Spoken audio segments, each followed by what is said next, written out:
actually is Ted, and I want to welcome you to my TED Talk. I want everyone to do something for me really quick. Everyone here, everyone watching online, I want you to close your eyes. With all eyes closed, I want you to think of the best leader that comes to mind. This can be a fictional character, a professor, a parent, a boss, a teammate, an old friend. Whoever it is, I want you to envision that person. Once you've done so, you can go ahead and open your eyes. What makes that person a leader? Is it charisma, the ability to build relationships? Is it knowledge, determination, innovation? Maybe it's creativity. Whatever it is, I'm sure that you can think of a few traits of what make this person that leader.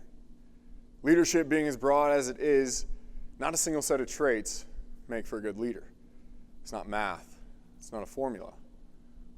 It's not just some neural pathway that connects in a person's brain after a good night's rest. So, how does it happen? Do you think that they had this flip of a switch moment where all of a sudden they were this miraculous leader? Or do you think that their leadership abilities were a culmination of things that they had done up until the point of you closing your eyes and thinking about them just a couple minutes ago? You see, one of two things happens when someone finds themselves in a leadership position. Either they put themselves there, or they're placed there by others. Nothing wrong with either one of them. In fact, they both have the same foundations. Both of these require some sort of implicit or explicit effort. So how will you lead from your role? How are you going to lead as a father, as a mother, as the oldest sibling in your family, as a first-generation college graduate, as an elementary school teacher, as an ER nurse? See, the beauty of the human experience is not limited to confinements. We all have different passions, purposes, different things that drive us, different traits and skill sets. And leadership's the same way. Leadership doesn't need designation, doesn't require appointment, doesn't require some pedestal or a title. And I can't help but think of a story when I speak on this topic. And I was reading this book, and some would call it the good book. And in the good book, there's a story about a man, and we'll call him Moses. Moses was called to an incredible leadership position. It was a tough one. He had to lead a bunch of people from point A to point B. Point A being suffering, slavery, hurt. Point B being freedom, better life, promised land. And in between point A and point B, it was tough. It was wilderness, desert, rugged terrain. And he gave the person that called him to this leadership role every excuse in the book. He said, "You got the wrong guy." He said, "I'm not fit for this job." He said, "I don't have what it takes. They're not going to follow me. They're not going to listen to me. I'm a terrible public speaker. I have a speech impediment. Who's going to listen to me?" He said, "I'm not qualified." But despite all this, Moses was called not based on who Moses saw when Moses looked in the mirror, but who the person calling him saw when he looked at Moses. The person calling him knew that what Moses had done up until the point of selection would allow him to lead well. He knew the little things that he did, the character things that he did, the things that seem like they don't matter on an expedition of that sort. He knew that he was prepared. And Moses led people well. He crossed the finish line and took them from point A to point B. So I ask you, what are your excuses when it comes to leadership? Are you like Moses? Or maybe it's someone's already leading. Maybe you don't want the pressure. Maybe you're not in the mood to lead. Maybe you think that you're the best leader possible now, and there's no room for growth. The excuses are endless, and all of them are flawed. But you need to internalize these excuses and figure out steps that you can take today that allow you to be the leader you are capable of being tomorrow. Because I need you to understand that your community needs it. Your future family, your family now needs you to take those steps. Your future children need it. This world needs it. We don't need any more passivity. We need people to step in the leadership shoes that they are custom fit for. Maybe you're sitting there and you're saying, yeah, this is great and all, and I get it. Makes sense. But I don't have anyone to lead. Great message, but it's just me. And what I would say to that is good. Lead yourself first. And leading yourself first starts with a little bit of self-examination. It starts with looking at the excuses that you made, the ones that just came into your head, the ones that are sitting as roadblocks in the core of your spirit, and pulling them out and taking a good look at them. And then look at your life as a whole. How are you treating yourself? How are you leading your own life? Because this needs to have some effort put toward it before you can lead other people well. What habits are you stuck on that are creating a lapse of progress in your life? Is it laziness, fear, self-doubt, comfort? Once you have some of these outlined in your life, now it's time for action.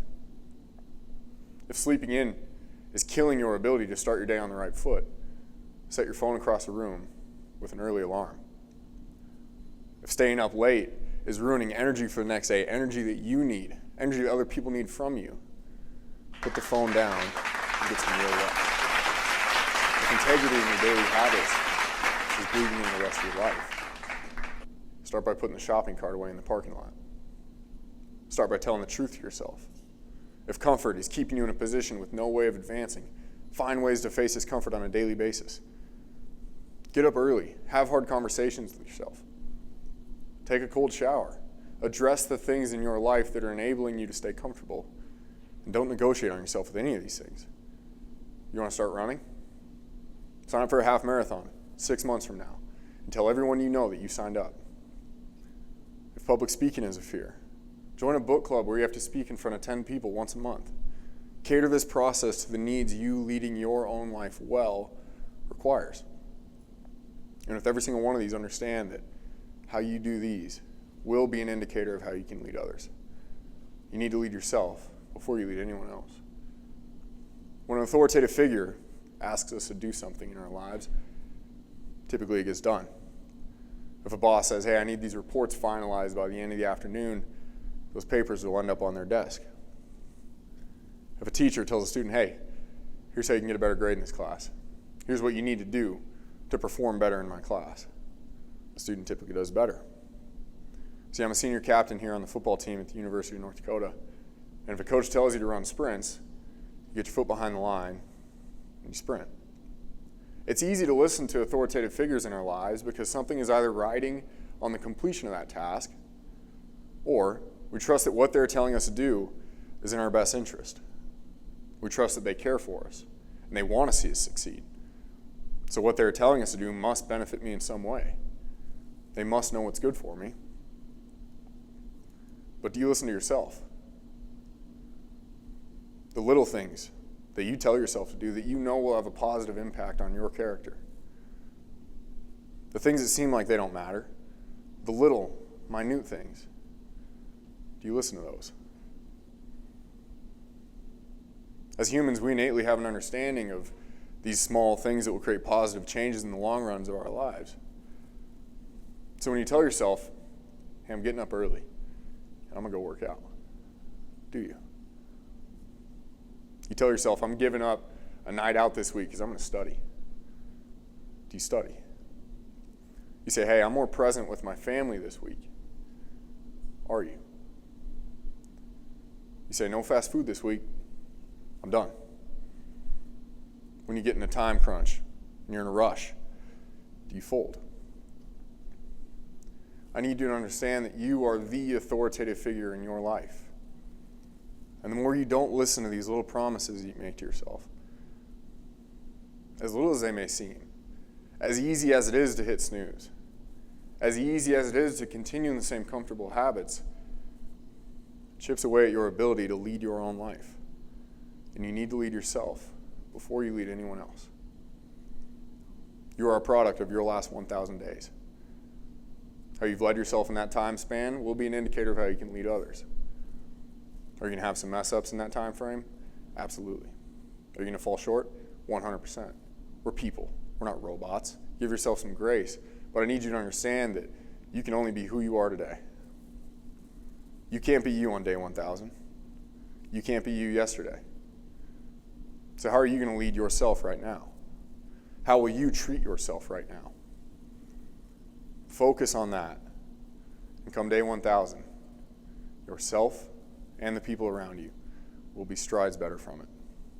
Thank you.